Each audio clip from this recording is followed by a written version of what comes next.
बालशिक्षणात पथदर्शी ठरावा या उद्देशाने सुरू केलेल्या ज्ञानप्रकाशने 21व्या वर्षात पदार्पण केले आहे. ज्ञानप्रकाशने लावलेल्या छोट्याशा रोपट्याचे वटवृक्षात रूपांतर होतानाचा हा 2 दशकांचा प्रवास जाणून घेऊया या ध्वनिचित्रफितीमधून.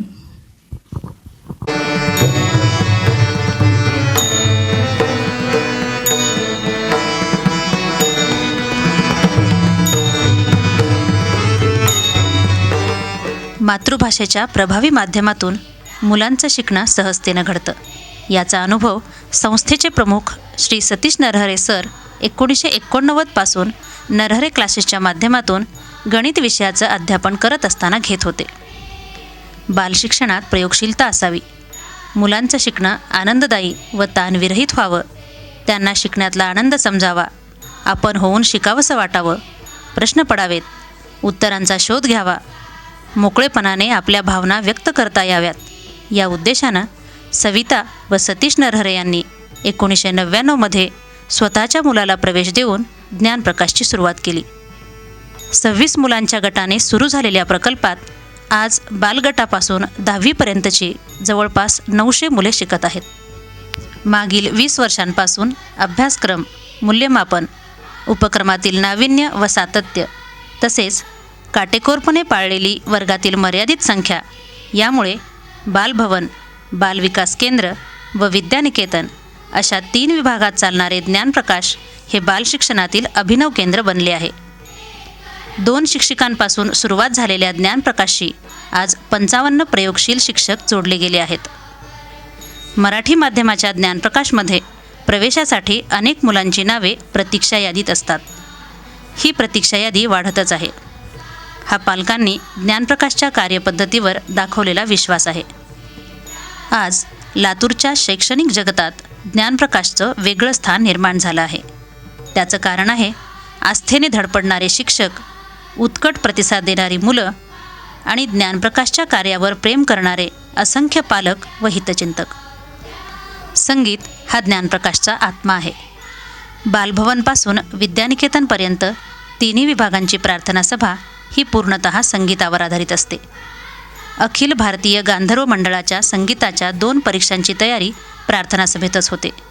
विविध प्रार्थना, सणोत्सवांची गाणी, लोकगीते अशी जवळपास 100 ते 150 गाणी मुले सुरात म्हणतात. प्रार्थना सभेत मुलांना भेटण्यासाठी विविध क्षेत्रातील मान्यवर येतात. लहान मुलांशी गप्पागोष्टीतून तर मोठ्या मुलांशी प्रश्नोत्तराच्या माध्यमातून संवाद साधतात. 8वी, 9वी, 10वीची मुले त्यांच्या कार्याची माहिती जाणून घेण्यासाठी काही पाहुण्यांना विद्यानिकेतनमध्ये आमंत्रित करून मुलाखतही घेतात. अनेकांच्या भेटीतून, सहवासातून मुले विविध अनुभव घेत आहेत. ज्ञानप्रकाशमध्ये विज्ञान व पर्यावरण विषयक जाणीवा वाढीस लागण्याच्या हेतूने विविध उपक्रम घेतले जातात. 2016ची लातूरमधील भीषण पाणीटंचाई पाहता मुलांनी आपल्या कुटुंबाचे पाणी बजेट तयार केले व 5 लिटरमध्ये आंघोळीचा संकल्प करून जवळपास 3 लाख लिटर पाण्याची बचतही केली. उन्हाळी सुट्टीपूर्वी पक्ष्यांना चारा व पाणी ठेवून तर दिवाळी सुट्टीसाठी जाताना आकाशकंदिलारोहण करून फटाकेमुक्त दिवाळी साजरी करण्याचे मुले ठरवतात. शाळेच्या परिसराशी आणि पर्यायानं समाजाशी मुलं जोडली जावीत या हेतूनं काही विशेष उपक्रमांचं नियोजन केलं जातं. यात ज्येष्ठांशी त्यांच्या बालपणाबद्दल गप्पा, त्यांना शाळेतील कार्यक्रमासाठी निमंत्रित करणं, कचरा व जलव्यवस्थापनासाठी घरोघरी जाऊन संदेश देणं, मतदान करण्यासाठी आवाहन करणं अशा अनेक कारणांनी मुले परिसरातील घराघरात पोचली आहेत. त्यामुळे त्यांनाही शाळा आपलीशी वाटते. सामाजिक जाणीवेसह संवेदनशीलता निर्माण होण्यासाठी पूरग्रस्त, भूकंपग्रस्त, जलयुक्त लातूर यासाठी संस्थेने मुलांना सोबत घेऊन मदत निधी दिला आहे. अशा उपक्रमांतून अनेक सेवाभावी संस्थांच्या कामाची ओळख मुलांना होत आहे. मुलांचं शिकणं ही अविरत घडणारी प्रक्रिया आहे. शिक्षक व पालकांनी केवळ सोबती व्हावे. स्वतः कृती करून शिकण्यामुळे अनेक अनुभव मुलांच्या कायम स्मरणात राहतात. अभ्यासक्रमाच्या चौकटीत राहूनही शिक्षकांना मुलांचे अनुभव विश्व समृद्ध करण्याचे स्वातंत्र्य मिळू शकते. याचाच एक भाग म्हणजे ताईंनी मुलांसाठी दिलेले प्रकल्प विषय. बालगटापासून 10वीपर्यंतच्या मुलांनी मागील 20 वर्षात प्रकल्प प्रदर्शनातून अनेक विषय मांडले आहेत. कधी आईबाबांच्या मदतीने तर कधी स्वतः त्यावर काम केले आहे. यात सेंद्रिय शेती व कीटकनाशके, प्लास्टिकचा पुनर्वापर, औषधी वनस्पतींचा उपयोग, भाषिक व गणिती खेळ, मुलाखत, विज्ञान प्रयोग यासोबतच आजी आजोबांच्या काळातील पारंपरिक वस्तूंचे प्रदर्शन आणि त्या काळातील पारंपरिक व्यवसाय करणाऱ्या 12 बलुतेदारांची कामे सलग 3 दिवस मुले पाहत होती, करून बघत होती. ज्ञानप्रकाशच्या अशा प्रकल्प प्रदर्शनांना शिक्षणप्रेमी विद्यार्थी, शिक्षक, पालक मोठ्या संख्येने भेट देतात व कौतुकही करतात. या काळात प्रकल्प मांडणीपासून प्रत्येक विषयाची माहिती देणं, नियोजन करणं, येणाऱ्या लोकांची व्यवस्था पाहणं, स्वच्छता अशा सर्व कामात मुलांचा सहभाग असतो. मुलांची व्यवसायविषयक कौशल्ये विकसित होण्यासाठी ज्ञानप्रकाशने जाणीवपूर्वक काही उपक्रमांचे नियोजन केले आहे. यात आनंदनगरीत खाऊ बनवणं व विकणं, भाजी प्रकल्पातील भाजी विक्री, गांडूळ खत निर्मिती व विक्री, तसेच पुस्तक प्रदर्शनातील पुस्तकांची विक्री. ज्ञानप्रकाशच्या भाजी प्रकल्पात लहान मुलं वेगवेगळ्या पिकांची माहिती घेतात व मोठी मुले त्यांची रोपं तयार करून प्रदर्शनातून विक्री करतात. त्यातून मिळालेल्या नफ्यातून मागील 15 वर्षात मुलांनी शाळेसाठी अनेक भेटवस्तू दिल्या आहेत. ज्ञानप्रकाशने स्नेहसंमेलनातूनही मागील 20 वर्षांपासून विविध विषयांचं सादरीकरण केलं आहे. ज्ञानप्रकाशमधील प्रत्येक मूल, शिक्षक तसेच वाहन चालकांचाही स्नेहसंमेलनामध्ये सहभाग असतो, हे ज्ञानप्रकाशचं वैशिष्ट्यच आहे. आनंदाच्या गावा, शिवोत्सव, रंगोत्सव, बहुरंगी बहर, पाऊस गाणी, सुंदराचा वेध लागो अशा शीर्षकांसह दर्जेदार स्नेहसंमेलने झाली आहेत. प्रत्येक स्नेहसंमेलनात स्टेजवरील सादरीकरणापासून संहिता लिहिणं, गाणी निवडणं, सूत्रसंचलन लिहिणं व करणं, सभागृहातील स्वच्छता व पालकांची व्यवस्था पाहणं अशा अनेक कामात मुलांचा सहभाग असतो. यात अनेक वेळा मुलांची मते जाणून घेऊन त्यांचा आदर केला जातो व सर्वसंमतीने निर्णय घेतले जातात. बालगटापासून 10वीपर्यंत ज्ञानप्रकाशच्या सहलींचे वयोगटानुसार वेगळे स्वरूप असते. बालगटाची सहल कधी ट्रॅक्टर व बैलगाडी तर कधी पायी उंटावरूनही असते. कधी मोठ्या गाडीतून जवळच्या नदीवर तर कधी टेकडीवर चढण्याच्या अनुभवाची असते. मोठ्या मुलांना सहलीत पालकांची शेती, हेमाडपंथी मंदिरे, वस्तुसंग्रहालय, नदी व नदीवरील धरणे पाहता येतात. 3 ते 4 दिवसांच्या सहलीत मुले विविध ऐतिहासिक व सामाजिक प्रकल्पांना भेट देतात. यात मोठ्या वर्गाची मुले जंगल सफारी व साहस सहलीचाही अनुभव घेतात. काही वेळा मुले व पालकांची एकत्रितही सहल असते. अशा विविध उपक्रमात सहभागी होणारी मुले जिल्हास्तरीय व राज्यस्तरीय क्रीडा स्पर्धेतून बक्षिसे मिळवत आहेत. ज्ञानप्रकाशने विशेष ठरवलेल्या भारतीय खेळामध्ये मल्लखांब, योगासने, कबड्डी यातून मुले आता राज्यस्तरावर खेळत आहेत.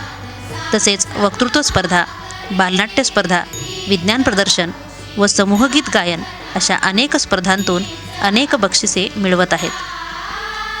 शिष्यवृत्ती परीक्षा, नवोदय, होमी भाभा, सातारा सैनिक स्कूल अशा विविध स्पर्धा परीक्षांतून दरवर्षी अनेक मुले निवडली जात आहेत.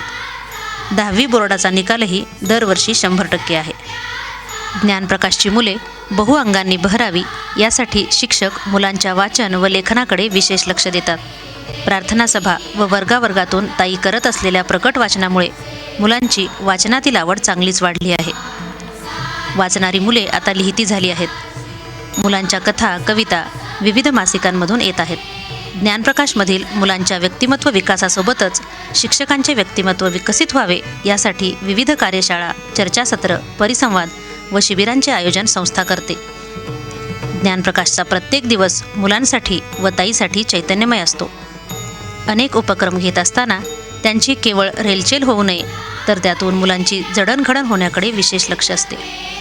स्वतंत्रपणे विचार करणं, कल्पनांच्या विश्वात विहरता येणं, आपल्या भावभावना व्यक्त करणं, वेळोवेळी येत जाणाऱ्या समस्यांचं निराकरण करता येणं, परस्परांशी व स्वतःशी संवाद साधता येणं, आत्मविश्वास निर्माण होणं हे सर्व मातृभाषेतून शिकण्यानं सहज शक्य होतं. कुठल्याही शासकीय अनुदानाशिवाय चालणाऱ्या ज्ञानप्रकाशचा हा प्रवास सुकर होत आला आहे तो स्वतःचे वेगळेपण जपून गुणवत्ता सिद्ध केलेल्या नरहरे सरांच्या नरहरे क्लासेसने दिलेल्या आर्थिक पाठबळाने व त्यांनी घेतलेल्या शैक्षणिक ध्यासाने. अनुशासित, चारित्र्यवान, समर्पणशील युवा पिढी घडवण्याच्या उद्देशानं आनंददायी व अर्थपूर्ण बालशिक्षणाचा ध्यास घेतलेल्या ज्ञानप्रकाशचा हा 2 दशकांचा प्रवास.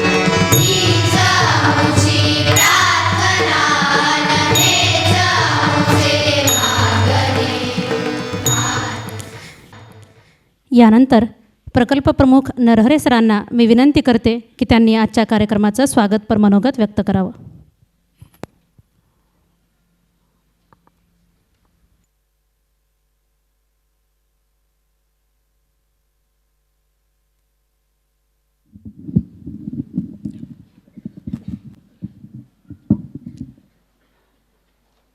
रंगभावनाचे या कार्यक्रमाच्या निमित्तानं आपल्यासाठी आवर्जून आणि स्वतःहून वेळ दिलेले आदरणीय डॉक्टर आनंद नाडकर्णी सर, हा कार्यक्रम समजून घ्यावा यासाठी उपस्थित असलेले सर्व पालक, सर्व निमंत्रित, सर्व शिक्षक आणि इतर शैक्षणिक प्रयोग करणाऱ्या अनेक संस्थांचे प्रतिनिधी, या सर्वांचं मी या ठिकाणी हार्दिक स्वागत करतो. आजचा हा थोड्या वेळापूर्वी आपण बघितलेला ज्ञानप्रकाश या शैक्षणिक प्रकल्पाचा 21 वर्षाचा प्रवास हा बघताना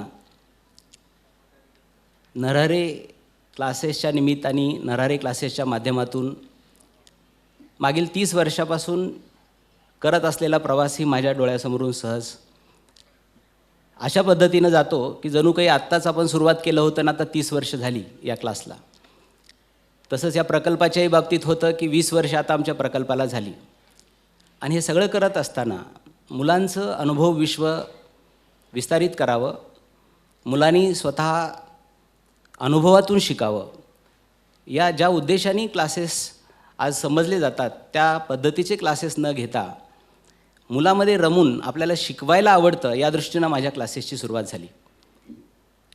पण जेव्हा 10 वर्षाचा क्लासचा प्रवास पूर्ण झाला तेव्हा असं लक्षात यायला लागलं की क्लास म्हणलं की पालक एका दृष्टीने बघतात. क्लासची जर सहल म्हणली, क्लासमध्ये एखादं व्याख्यान आहे म्हणलं तर लातूरमधले पालक क्लासनी हे आयोजित करायची काही गरज नाही, क्लासनी फक्त शिकवायचं काम करावं आणि मार्क सांगावेत, एखादा मार्क गेला तर पालक लगेच भेटायला येतील, असं एक आमच्याकडं लातूरमध्ये असं एक वातावरण आहे. त्यातून मुलं खूप काही वेगळंही करत आहेत. पण हे मला आवडत नाही हे मला कळायला लागलं. आणि मग आपली आवड काय आहे तर मुलामध्ये रमणं ही आपली आवड आहे. म्हणून 10 वर्षानंतर मी आणि सवितानी असं ठरवलं की आपल्याला काही करायचं आहे तर वेगळं कधीतरी करायचंच आहे, तर आपल्या पाल्याला प्रवेश देऊन आपण सुरुवात करूया. कारण लातूरमध्ये बालवाडीमध्ये सुद्धा 70-80 मुलं शिकायची, तर हे कसं शिकत असतील हे आपल्याला पावत नाही. तर आपण एक प्रयोगशील केंद्र ज्याच्यात की हे प्रयोगच व्हावेत, ही शाळा खूप मोठी व्हावी, ह्याची खूप शाखा व्हाव्यात, ह्याच्या खूप तुकड्या व्हाव्यात, असं काही आमचं स्वप्न अजिबात नाही, असणारही नाही, आधी नव्हतं. सुरू करताना आम्ही असं ठरवलं होतं की आपण 4थीपर्यंतची ही शाळा असावी, याच्यात बालशिक्षणातले प्रयोग व्हावेत, मुलांना आनंददायी वातावरण द्यावं आणि मुलांना शिकण्याच्या संधी अनेक उपलब्ध करून द्याव्यात. आणि त्या दृष्टीनं ह्या बालशिक्षणातल्या या प्रयोगाची सुरुवात झाली. स्वतःचं मूल त्याच्यामध्ये आहेत म्हणल्यानंतर साहजिकच की जे पालक त्या वर्गात प्रवेश देणारे होते ते सहजतेने जोडले गेले, ते आमचे मित्र बनले. आणि आजचा हा कार्यक्रम ज्या दृष्टीनं आम्ही घेतो आहे, हाही एक पालक वर्ग आहे ज्यांनी की खूप मोठा ज्ञानप्रकाशच्या या कार्यपद्धतीवर विश्वास दाखवला. म्हणून आम्ही सरांना मला सांगायला आवडेल की आम्ही एखादा उपक्रम सुचवला आहे आणि पालक त्याला प्रतिसाद दिला नाही, असं आमच्या अजिबात आता 20 वर्षाच्या 30 वर्षाच्या माझ्या क्लासेसच्या आणि ह्या शाळेच्या एवढ्या वर्षामध्ये असं झालं नाही. पालक एक पाऊल पुढं असतात. आम्ही आमची कल्पना मांडायलाच उशीर आहे, पालक त्याच्या पद्धतीनं आम्हाला सहकार्य करतात. हे एक आमच्यासाठी फार महत्त्वाची गोष्ट आहे असं मी मानतो. आणि या ठिकाणी भावना, ह्या अशा अनेक भावना माझ्या या शैक्षणिक प्रकल्पामध्ये जोडलेल्या आहेत. आणि हे स्वतःहून आपल्या स्वतःसाठी काढलेलं केंद्र आहे असं मला सुरुवातीला सांगावंसं वाटतं. माझ्या आजोबा सोबत मी खूप राहिलो. लहानपणाच्या त्यांच्यासोबतच्या माझ्या खूप आठवणी आहेत. परिस्थितीमुळं त्यांनी सुतारकी हा व्यवसाय स्वीकारला. ते काही बलुतेदार नव्हते, पण सुतारकी हा व्यवसाय त्यांनी परिस्थितीनं स्वीकारला. आणि त्यांच्यासोबत असे खूप कामं त्यांनी करत असताना पाहणं असेल, त्यांच्यासोबत राहणं असेल, त्यांच्यासोबत अनेक लोकांच्या शेतावर जाणंही असेल, असं मी सगळं बघितलं. माझ्या जन्मानंतर माझ्या वडिलांना शिक्षक म्हणून नोकरी लागली आणि म्हणूनच की काय मला असं वाटतं की आमच्या घराच्या ज्या माळवद आहे त्याच्यावर आजोबा हे सुतारकी करत असल्यामुळं आणि वडील शिक्षक असल्यामुळं 2 वाक्य लिहिली आहेत. माळवद सोप्याच्या समोर जी पट्टी असते त्या पट्टीवर जसं शाळेत आमच्या सुविचार कुठेही लिहिलेलं आपल्याला बघायला मिळणार नाही, पण माझ्या घरामध्ये 2 सुविचार लिहिलेत. संत येती घरा तोची दिवाळी दसरा. हे आजोबा असं घडवत असताना, कोरत असताना मी वारंवार बघत होतो आणि आज माझ्यासाठी असं वाटतं की सर तुम्ही आज या कार्यक्रमासाठी आलात तर आमच्यासाठी शैक्षणिक क्षेत्रामध्ये किंवा आम्ही काहीतरी करावं असं वाटणारं एक व्यक्तिमत्व आमच्यासोबत आहे. म्हणून आमच्यासाठी आपण संतच आहात. आमच्यासाठी तुम्ही आशीर्वाद देण्यासाठी इथं आलात त्याबद्दल मी परत एकदा आपलं स्वागत करतो. दुसरं एक विधान त्याच्यामध्ये लिहिलेलं होतं त्याचाही उल्लेख करतो आणि थांबतो. बोले तैसा चाले त्याची वंदावी पाऊले. म्हणून ज्ञानप्रकाशमध्ये आपण जे काही करू ते सांगू. ज्ञानप्रकाश हे विश्वासाचं केंद्र बनावं, मुलांच्या विश्वासाचं केंद्र बनावं, पालकांच्या विश्वासाचं केंद्र बनावं, एक शैक्षणिक प्रयोग करणारं विश्वासाचं केंद्र बनावं अशी आमची अपेक्षा आहे. आपण सर्वजण या निमित्ताने आपण आलात आणि आपण उदंड प्रतिसाद दिला त्या कार्यक्रमाला, त्याबद्दल मी आपले सर्वांचे धन्यवाद व्यक्त करतो आणि नाडकर्णी सरांचे या ठिकाणी धन्यवाद व्यक्त करतो. आता सुरुवातीला सांगितल्याप्रमाणे सरांनी आम्हाला असं सांगितलं की माझा 1 दिवस ज्ञानप्रकाशासाठी मी दिला, तुम्ही काय करायचं ते ठरवा. आम्ही म्हणजे थोडा वेळ असं अचंबित झालो की सर म्हणजे आम्ही काय करायचं सांगा. सरांनी एक असा विषय सांगितला की तुमच्यासारखी काही प्रयोग करणारी एक शाळा आहे, मी तिथे एक वेळ दिला होता वेगळा विषय घेऊन, तर तुम्ही त्याच्यातून एखादं नाटक घेऊन तुम्ही पैसे मिळवू शकतील, पण असा ज्ञानरंजनाचा कार्यक्रम जर पालकांना दिला आणि जे की त्याच्यामुळं आणखी काही पालकामध्ये काही नवीन गोष्टी करता आल्या तर तशा पद्धतीचा आपण एक कार्यक्रम घ्यावा. आणि ही कल्पना आम्ही जेव्हा आमच्या पालकांसमोर मांडली, पालकांनीही या रंगभवनाच्या कार्यक्रमाला असा म्हणजे घ्यावा असं अतिशय प्रतिसाद दिला. त्याबद्दल त्यांचंही पालकांचंही आणि परत एकदा धन्यवाद व्यक्त करून थांबतो. धन्यवाद सर. IPS ठाणेच्या माध्यमातून सुदृढ मन सर्वांसाठी हा ध्यास घेऊन काम करणाऱ्या डॉक्टर आनंद नाडकर्णी सरांना मी आपल्या सर्वांची मने सुदृढ करण्यासाठी रंगभावनांचे या कार्यक्रमाची पुढील सूत्रे सोपवत आहे. तत्पूर्वी